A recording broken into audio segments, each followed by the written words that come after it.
It begins with the trafficker. Okay, we're motivating. It's a really powerful message to the world. When we see something, it gets exciting. That's the seahorse. By helping the Vaquita, we're helping other species. Are we kind of sliding to our left? Wind up! There is a huge effort of saving the Vaquita.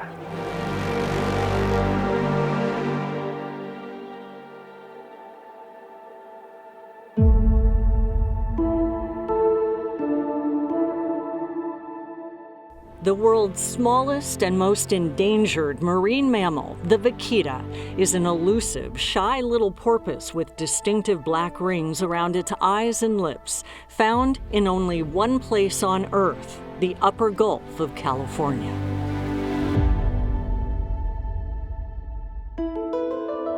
It's a unique species with a rounded head and short beak, capable of adapting to the warm waters off San Felipe, Mexico, thousands of miles from its nearest relative in Peru. Described as intelligent and curious, the vaquita's high-frequency clicking bounces back to them from other fish in the cloudy, turbid waters, the acoustic dance allowing them to find food.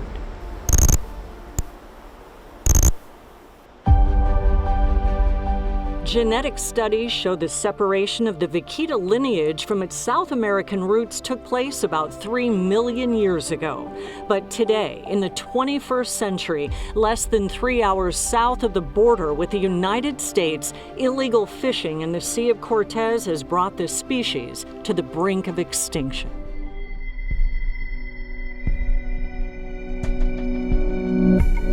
Fishermen throw out massive gill nets to catch a fish called the totoaba. Referred to as the cocaine of the sea, the fishermen only want the totoaba's swim bladder, which they can sell to organized criminal cartels for up to a couple of $1,000s apiece. The bladders, known as fish maws, are trafficked on the black market from San Felipe, Mexico to China, where it's thought to have medicinal properties. The gill nets, or ghost nets, in the water trap the vaquita under the surface, the unintended bycatch in the lucrative illegal totoaba trade. According to the Sea Shepherd Conservation Society, vaquita numbers plummeted from almost 570 in 1997 to about 59 in 2015. We have vessels, we have technology, we have a specialized team.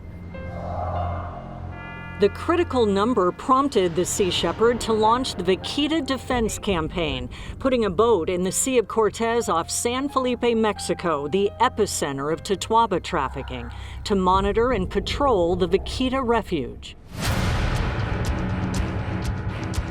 There are at least 75 pangas gathered right in front of us.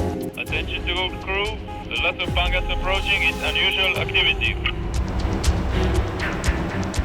Its current CEO, Julian Escotia, says their mission has always been to stop the poachers and clear the gill nets in the area within the refuge called the Zero Tolerance Area, or ZTA, where fishing is banned. We won't go away, we won't leave the vaquita.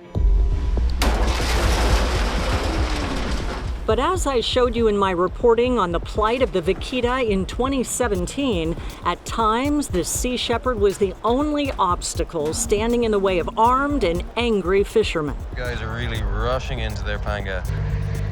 Coming on top of them now. They're doing something at the side of their boat. That's a rifle. I heard gunshots.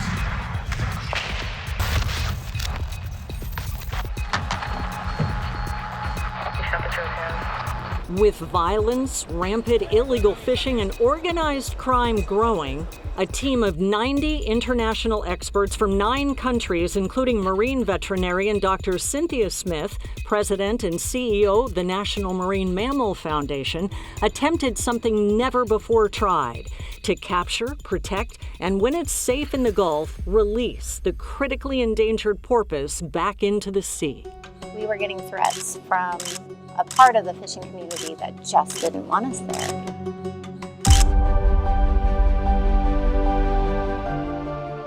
The project, known as Vaquita CPR, was the largest operation ever conducted to save a marine mammal from extinction. Oh yeah, what is that right there? You guys see those animals? Yeah. After days, the international team encircled a female. No one's actually ever held a live vaquita. She was brought to the CPR rescue base. Her vitals were monitored. They named her Esperanza, Hope. Soon it was clear she would not accept the care of humans, and the team moved quickly to release her. Okay, 1, 2, 3, go. Let her go. Go, girl, go.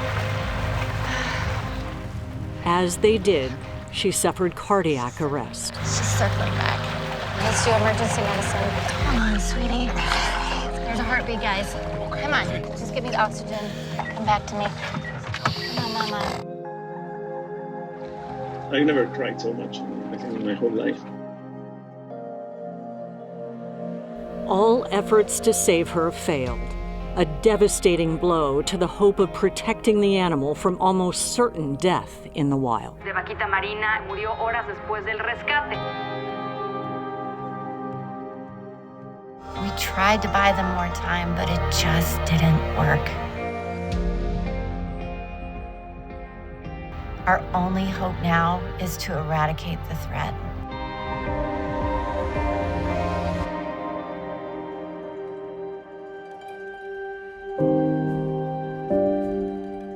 Pressure mounted, including from the United Nations. Later that same year, the Mexican government announced the permanent ban on gill nets would go into effect in the upper Gulf of California. That was not enforced. So the ban was there, but nobody was enforcing it.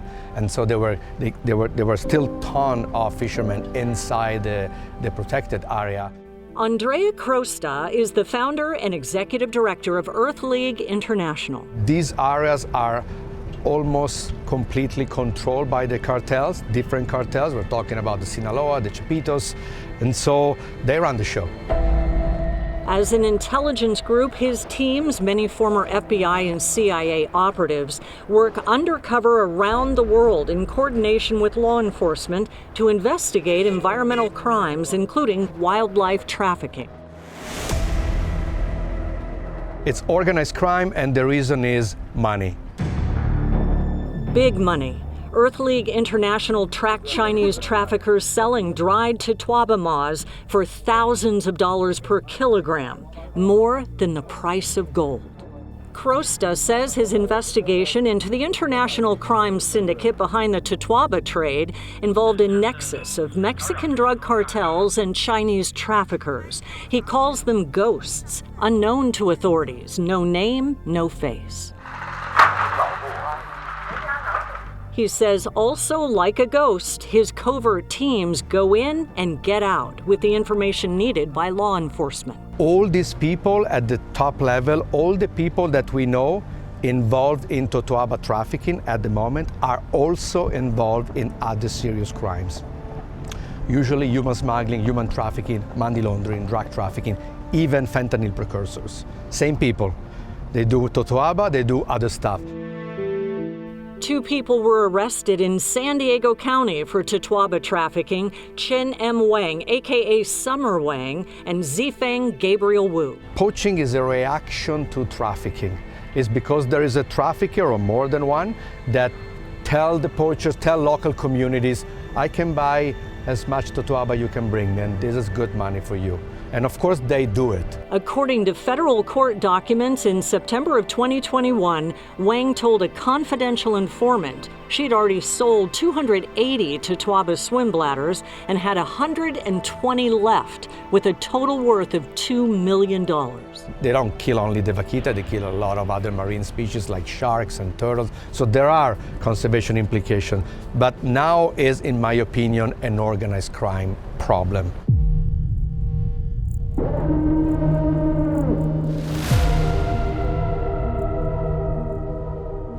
The illegal buys took place in a white van in Chula Vista, California. The swim bladders were priced between $9,200 and $12,500 apiece.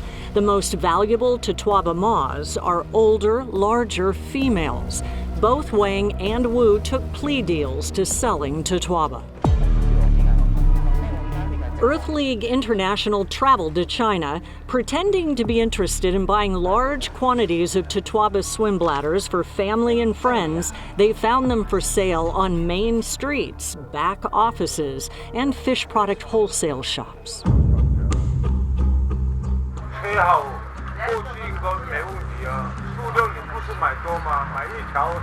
Despite it being illegal in China, sellers were eager to pitch the quality and the quantity of their maws. Shops were brimming with the product, displayed in plain sight. While piled high on shelves, plenty more were kept in storage upstairs or in back rooms. Crosta says intelligence is showing the sea bladder buyers are changing. A decade ago, customers were thought to be exclusively in China. Now he tells me they're also being bought and consumed right here in the U.S. as well. And actually, according to our latest intelligence, the most expensive swim bladders stay in the U.S. because there is more money in the U.S. now than in China. Money driving the illegal supply chain as Vaquita numbers plummet. By 2024, it was estimated 6 to 8 Vaquita remained on Earth. Even more disheartening, no calves were found. Imminent extinction, putting everything on the line in 2025. The Sea Shepherd Conservation Society conducts the annual Vaquita count every year from May through October. We prepare this for 6 months. It's a lot of work, it's a lot of hours. This year, a handful of journalists from around the world were invited to join the crew on board the ship in the Sea of Cortez. I traveled to San Felipe, Mexico, where the Mexican Navy was in charge of getting us from the military base to the Sea Shepherd vessel deep in the Gulf.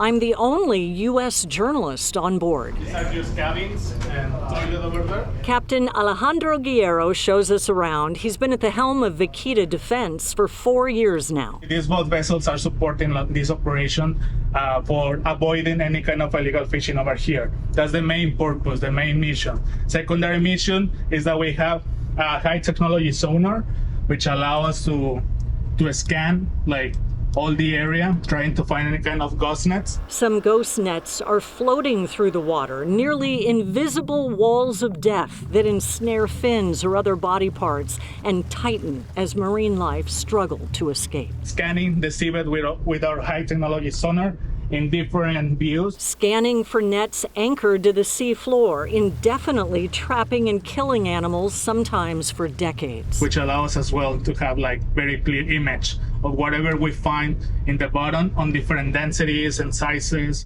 Monitoring below and above the surface. I'm honored to be captain in the Bob Barker. I'm on the newest Sea Shepherd vessel, the Bob Barker, a powerhouse vessel with advanced radar and sonar. Bob Barker was a strong supporter of Sea Shepherd throughout the history of Sea Shepherds. Bob Barker, of Price is Right fame, left a donation in his will that provided a second ship. We're monitoring the CTA 24/7. Now, for the first time, 2 Sea Shepherd ships patrol the zero tolerance area, us and the Seahorse. We're on both ends of the zero tolerance area. Scientists on board both vessels are looking for the Vaquita, hoping they'll find more than they did last year. A crisis entirely driven by greed. International scientists, marine biologists, and observers are all on board. The purpose is every panga or any fishing boat that goes over here, it is detected and reported to the Mexican Navy. The annual survey combines acoustic and visual science. Observers scan the horizon with large, big-eye binoculars looking for the Vaquita's tall dorsal fins. The Mexican government provided 80 acoustic devices that were dropped into the water. We are working hand to hand to put the sonars so you can hear the Vaquita marina. Hear the voice of the rarest marine mammal on Earth.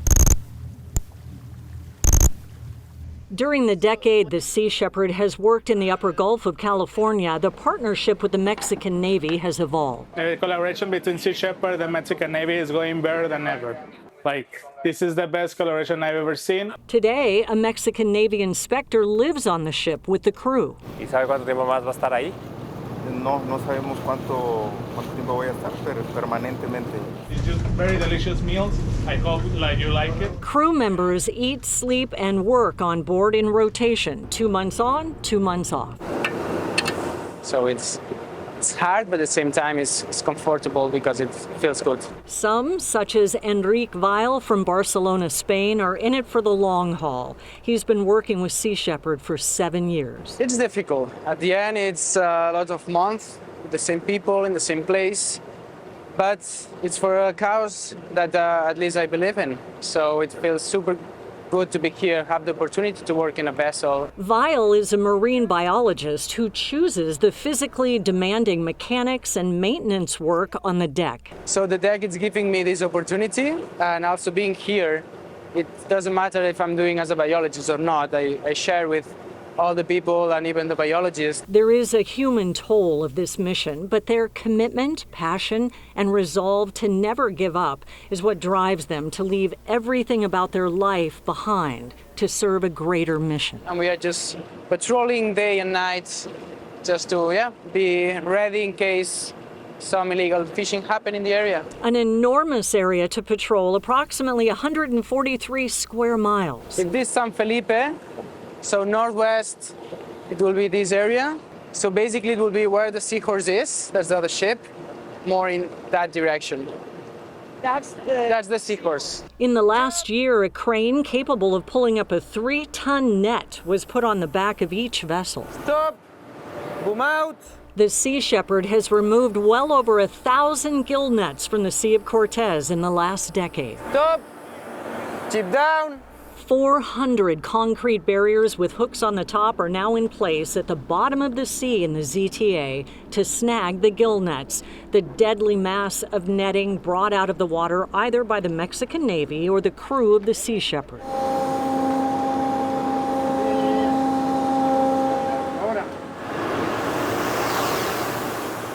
Drones have been invaluable. They can fly closer to the poachers' fishing boats and document what's on board, including ghost nets and illegally caught Totoaba. Marine biologists tell me if you lose the fight for the Vaquita, you lose the entire Sea of Cortez. The new technology, equipment, partnerships, and 24/7 patrols has brought more protection for the Vaquita.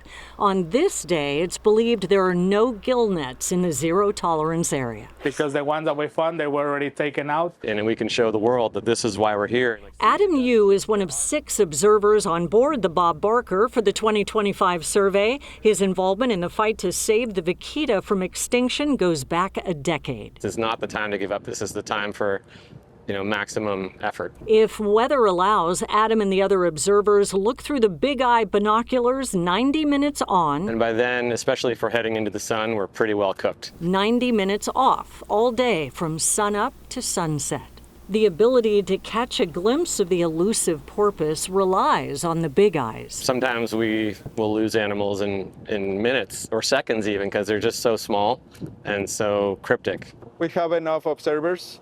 The best observers you can find around the world. Marine biologist Ernesto Vasquez is the chief scientist among 7 from all over the globe on board the vessel. It's as worried as us in Mexico that we may lose this species forever. The scientific team all living on the ship until the annual count comes to an end. We can see vaquitas as far as 4 kilometers, 5 kilometers. And then we approach them. We try to take photos of them so we can ID each individual. Can you tell them apart? With the photo, yes. They have nicks in their dorsal fins and maybe some scars or just by the shape of the dorsal fin, we can make an individual vaquita. The experts search hours, days, weeks. Conditions have to be just right. This day is coming to an end. It's almost sunset. We finally get calm water, good visibility. We continue to look. There's nothing but sea. The underlying stress is palpable on the ship. So you'll probably need to move fairly quickly because we're losing our light.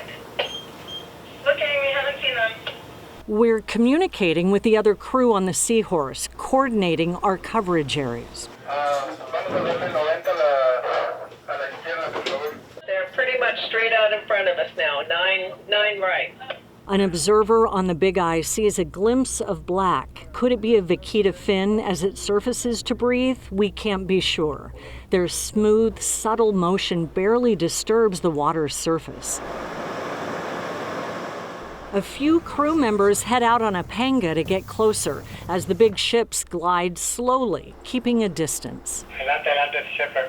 As quickly as we think we see a glimpse of a dark dorsal fin, it's gone. Try to get closer. There's a hush throughout the boat. Everyone's eyes are scanning the glistening open water. A wave of adrenaline seems to be washing over us, while at the same time, we hold our breath. Good copy, 20 right. The crew on the panga confirms there's a pair. Yep. 2 Vaquitas. Wow. Very well. We try to contain our excitement as if they'll vanish in a blink back into the sea. Okay, copy. We'll come about 40 left and move forward. We need to get photos for the scientists. We need to document how many. We'll try to find that same pair, and if you see it, please call it out. Months together on the ship, the shared mission creates camaraderie.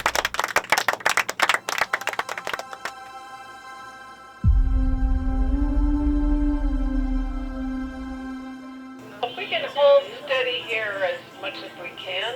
Stop. Yep, we've got him.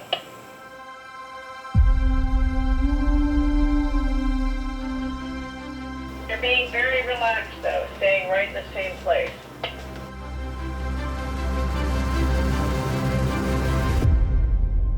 Fabian has them under the drone. Great. See what I said?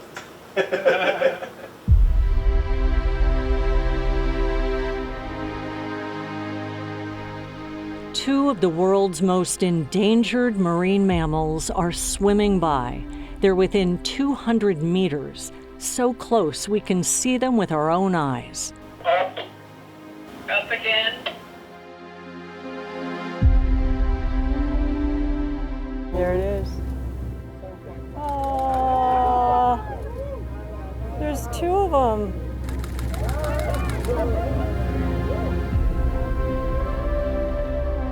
Look at that. Oh my gosh. I'm a little bit in shock, I think. A tender sight as they almost swim as one. We're fixated, spellbound.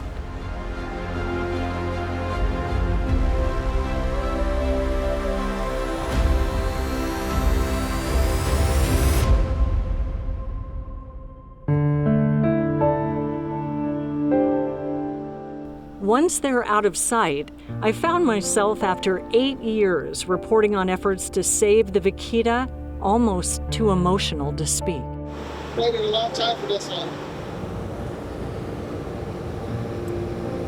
Yeah, it's been a long fight, and it's not over, but today we see hope. Vaquita are still here, and we're among the few people on Earth to ever witness it. After the drone footage is analyzed, the marine scientists confirm it was a mother and her calf, a huge success in the hope they're healthy enough to reproduce successfully. And I was up there with you to see how you felt. No, that's amazing that you can feel the work of everyone. Amalia Cortez Romero is with the Mexican Government Commission for Biodiversity involved in this effort. It's just a joy, an amazing feeling. And photos tell the team we know the mama. They call her Frida. Her bent dorsal fin identifies her as the same mom seen here in 2023, playfully swimming in the afternoon sun with another calf. She is named after Frida Kahlo because, like the Mexican painter, she's been able to thrive in life despite her physical difficulties. What's more, the experts viewing the recent video of Frida say it looks like she could be pregnant. At the end of October, the official 2025 count was announced by the Mexican government and the Sea Shepherd. Despite fewer days of good visibility during the 5-month survey, scientists were able to identify 7 to 10 individuals, and at least 2 are calves. The small growth in numbers and the presence of calves viewed as success. The protections in place are working to stop the decline.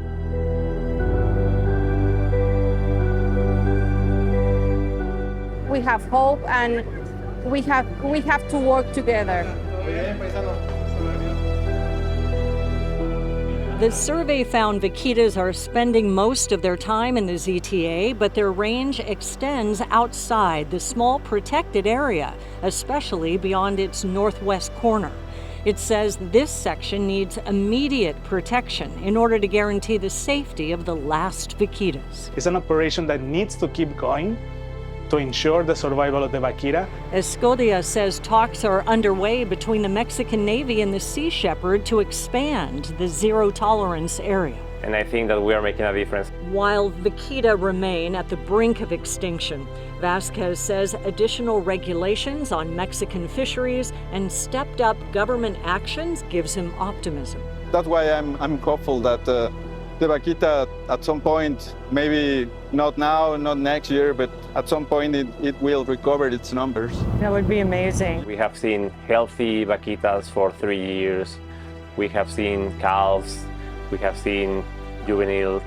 So all of that gives us hope that they are still out there. Whether this is hope or delayed heartbreak depends on keeping gill nets out of the vaquita refuge. Research published in Science in 2022 found the genetic diversity of the species is strong enough to allow them to recover if the number of remaining vaquitas stays at or above 10, if and only if none is lost in gill nets. This is the greatest hope yet. The species can still recover despite its extremely small population size. Let's shine a light on this beautiful, graceful marine mammal and give it a chance at survival. Against all odds, vaquita are still here. Mothers swim with their calves. Acoustic recorders catch their clicks. With continued global collaboration and the presence of the Sea Shepherd, there just may be a real chance for the world's rarest, most endangered marine mammal.